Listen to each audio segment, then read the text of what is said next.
Selamat datang di channel saya. Sebelum menonton video ini, jangan lupa untuk subscribe dan aktifkan tombol loncengnya. Terima kasih. Halo semuanya, berjumpa lagi di video pembelajaran biologi bersama channel YouTube SNP Edu. Baiklah, di video kali ini kita akan mempelajari materi lanjutan dari sistem reproduksi pada tumbuhan dan hewan. Dan pada topik kali ini kita khusus akan membahas reproduksi generatif pada tumbuhan berbiji. Sebelumnya kalian boleh cek video-video saya sudah membahas tentang reproduksi vegetatif pada tumbuhan. Apa itu reproduksi generatif? Reproduksi generatif itu sama dengan reproduksi seksual ya, di mana cara reproduksinya itu didahului oleh peleburan sel kelamin jantan dan sel kelamin betina. Jadi, cara reproduksi ini melibatkan dua induk yang menghasilkan keturunan yang secara genetik dapat sama ataupun berbeda dengan induknya. Reproduksi generatif atau seksual pada tumbuhan tingkat tinggi contohnya terjadi pada tumbuhan berbiji tertutup atau Angiospermae. Tumbuhan berbiji tertutup ini memiliki bunga, di mana bunga ini digunakan sebagai alat reproduksi generatif. Dan di dalam bunga terdapat alat kelamin jantan dan juga betina.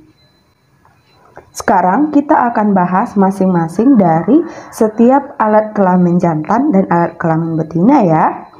Alat kelamin jantan terdiri atas benang sari ataupun stamen. Benang sari ini memiliki kepala sari ataupun anter yang letaknya di ujung tangkai sari ataupun filamen. Nah, dalam kepala sari itu terdapat satu atau lebih ruang sari yang merupakan tempat terbentuknya serbuk sari atau polen. Nah, serbuk sari inilah yang disebut sebagai gamet jantan. Nah, bagaimana dengan alat kelamin betina ataupun biasa disebut sebagai putik? Putik ini tersusun atas bakal buah ataupun ovarium. Kemudian ada tangkai putik atau stilus dan kepala putik atau stigma. Nah, bakal buah ini merupakan tempat terdapatnya bakal biji, dan bakal biji terletak di dasar bunga dan bentuknya itu menggelembung, sehingga di dalam bakal biji terdapat sel telur yang merupakan gamet betina. Dan sebagai saluran sempit untuk lewatnya serbuk sari ketika pembuahan adalah tangkai putik, di mana tangkai putik ini berfungsi sebagai penyokong kepala putik. Dan kepala putik ini merupakan bagian yang paling atas ya, bagian atas dari putik tersebut. Oke, sekarang kita akan bahas bagaimana sih pembentukan sel kelamin jantan dan sel kelamin betina.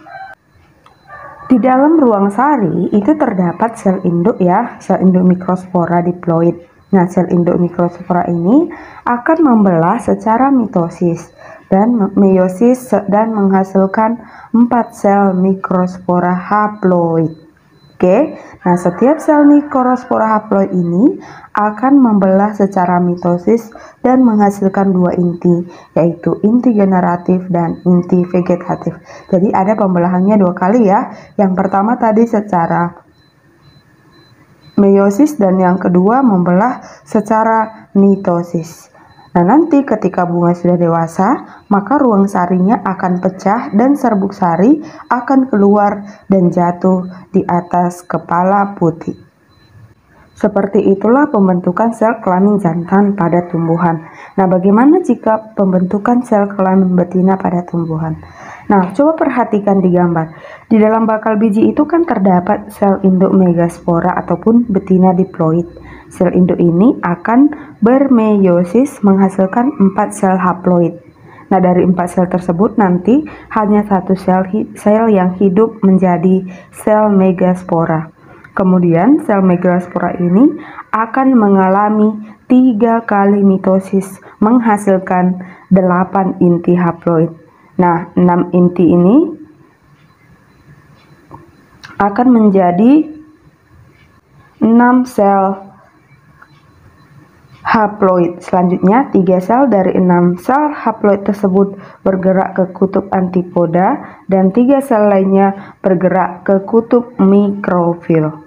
2 inti yang tersisa bergerak ke bagian tengah bakal biji. 2 inti ini akan melebur menjadi 1 inti polar diploid. Seperti itulah pembentukan sel kelamin betina pada tumbuhan. Oke, sekarang kita akan lanjut penyerbukan pada tumbuhan berbiji. Nah, penyerbukan pada tumbuhan berbiji ini berdasarkan asal serbuk sarinya dibedakan menjadi 3 bagian ya. Ada penyerbukan sendiri disebut sebagai autogami, dan penyerbukan tetangga disebut sebagai getonogami, dan penyerbukan silang disebut sebagai alogami. Apa itu penyerbukan? Penyerbukan merupakan peristiwa jatuhnya atau menempelnya serbuk sari di atas kepala putih. Kita akan bahas pembagian dari penyerbukan tadi ya. Yang pertama, autogami. Autogami ini terjadi jika serbuk sari dan putih itu berasal dari satu bunga, ataupun itu tadi disebut sebagai penyerbukan sendiri ya. Nah, autogami ini ataupun contohnya itu adalah tumbuhan padi dan kedelai, merupakan tumbuhan yang melakukan autogami, yaitu penyerbukan sendiri. Nah, bagaimana dengan getonogami? Getonogami ini terjadi jika serbuk sari dan putih berasal dari bunga lain yang berada pada satu tumbuhan. Nah, contohnya itu adalah tumbuhan yang melakukan getonogami adalah jagung. Oke. Nah, bagaimana dengan alogami? Alogami ini terjadi jika serbuk sari dan putih itu berasal dari bunga lain yang terdapat pada tumbuhan yang lain yang sejenis. Contohnya itu adalah pada pepaya dan salak yang melakukan penyerbukan. Oke, tadi kita sudah bahas penyerbukan pada tumbuhan berbiji. Nah, sekarang kita akan bahas pembuahan pada tumbuhan berbiji. Oke, nah pembuahan ini kan merupakan suatu proses peleburan antara inti sel kelamin jantan dan juga inti sel kelamin betina. Nah, tadi ketika serbuk sari telah jatuh di atas kepala putih, nanti inti generatif akan bermitosis membentuk 2 inti generatif. Sementara itu, inti vegetatif akan membentukkan tabung serbuk sari yang bergerak sepanjang tangkai putih. Kedua dari inti generatif itu akan bergerak mengikuti di belakang inti vegetatif. Nanti setelah sampai di kandung lembaga, satu inti generatif itu akan membuahi sel telur dan membentuk zigot diploid. Nah, satu inti generatif hanya akan membuahi inti polar, membentuk inti kandung lembaga sekunder yang triploid.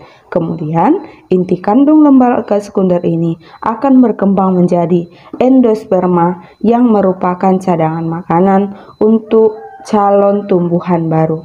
Jadi, tumbuhan berbiji tertutup terjadi 2 kali pembuahan sehingga disebut sebagai pembuahan ganda. Oke, demikian tentang pembuahan pada tumbuhan berbiji. Nah, sekarang kita akan ketahui juga bagaimana sih perkembangan dari biji. Nah, Nah, setelah tadi terjadi pembuahan, bakal biji ini akan berkembang menjadi biji dan bakal buah akan berkembang menjadi buah.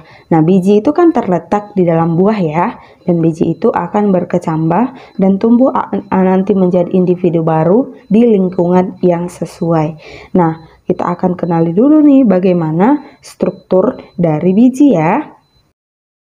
Ketika saya nanti menjelaskan struktur biji ini, adik-adik ataupun kalian bisa fokus ya ke gambar struktur biji dikotil dan juga monokotil. Oke, kita mulai.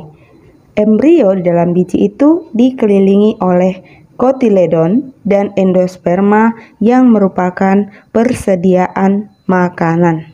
Oke, perhatikan di struktur biji dikotil dan monokotil ada embrio. Oke, nah embrio dengan persediaan makanan ini akan terbungkus oleh selaput biji.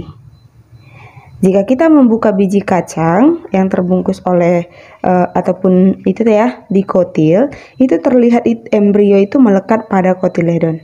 Ya, perhatikan di mana kotiledonnya ya.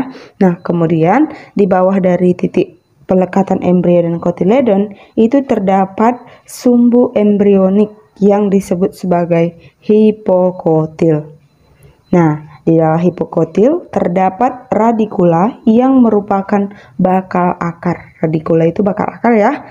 Bagian sumbu dari embrionik di atas kotiledon itu disebut sebagai epikotil. Nah, pada ujungnya terdapat plumula ya, bukan pelamula. Plumula ini merupakan bakal daun. Dan sebelum kita lihat bagaimana nanti biji itu berkecambah, harus pahami dulu bahwa kotiledon biji kacang-kacangan itu berdaging tebal. Nah, sementara itu kotiledon pada biji yang tipis ataupun penyimpan makannya di endosperma, kotiledonnya ini akan menyerap zat makanan dan memindahkannya ke embrio ketika biji mulai berkecambah. Nah, anggota famili rumput-rumputan, misalnya nih jagung, itu juga memiliki kotiledon khusus yang disebut sebagai scutellum. Scutellum ini akan menyerap zat makanan selama perkecambahan.